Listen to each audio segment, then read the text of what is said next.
Ginapaidalom sa seminar ang mga drivers sang modernized buses sa idalom sang Western Visayas Transport Cooperative o kon WVTC kag wala ginatolerar ang huros-huros nga pagmaneho. Sa interview sa K5 News FM Iloilo kay Mr. Boyat Parcon, WVTC Chairman, nangin maidid ang proseso antes makasulod sa ila kooperatiba bilang personnel bangod may ginapasa nga dokumento kag gina-interview. Dugang pa ni Parcon, wala sang quota system sa idalom sang kooperatiba bangod salary base o kung inadlaw ang sweldohanay sa mga empleyado, rason nga hindi dapat manggit-gitanay sa dalanon.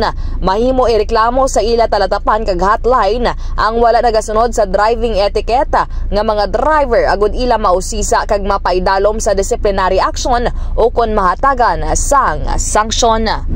Nga part mo kay nabatian din nga balita nga pabori na sa ato kay sakto ng balik presidente nga modernization. Dapat ang mga atong mga traditional dapat i-modernize, no? Kada ang ikaduha ni mga drivers nato, no? Dapat before nato sa kaon sa atong mga bus o sa atong mga modern jeep, dapat nakaseminar ni sila, no?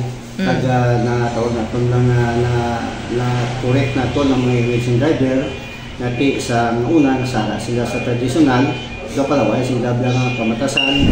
Ini si K5 Kimon Tanyo Kaluyo para sa Kampiyon nga Balita, Serbisyo Publiko kag Kalingawan sa Iloilo, K5 News FM. Ang ining nga balita ang ginadulong sa inyo sang DTX Coffee Mix. Himo sa natural nga sangkap pareho sang amarkuso, chia seeds, sugared cane extract powder. DTX Coffee Mix. Nakakapi ka na, naka-detox ka pa. DTX Coffee Mix. Mabakal sa mga butika.